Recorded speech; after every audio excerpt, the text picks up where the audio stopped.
Chronological Bible in a Year, Day 200.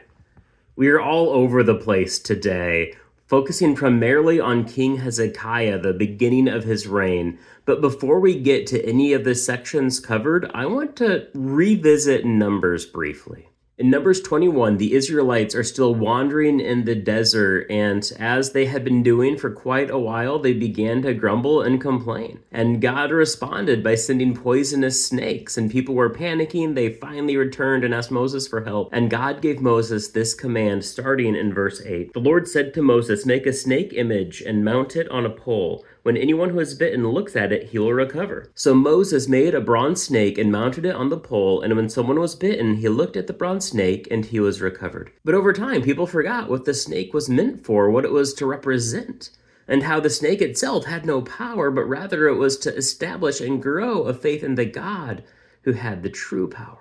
And we see this come to an end here in 2 Kings. Chapter 18, starting in verse 3, he did what was right in the Lord's sight, just as his ancestor David had done. He removed the high places, shattered the sacred pillars, and cut down the Asherah poles. He broke into pieces the bronze snake that Moses made, for until then the Israelites were burning incense to it.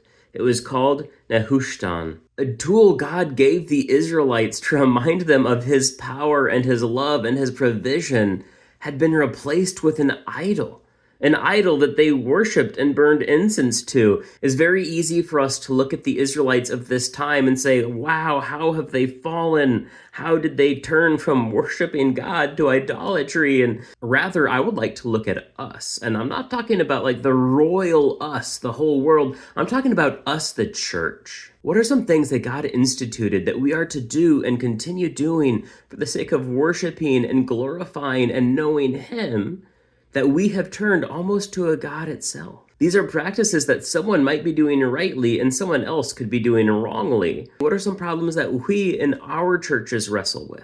I'll admit, in my branch of Protestantism, some people worship the Bible almost more than we worship the God who created it. This isn't what we worship, it's what brings us to worship. But what about you? What about your branch of faith?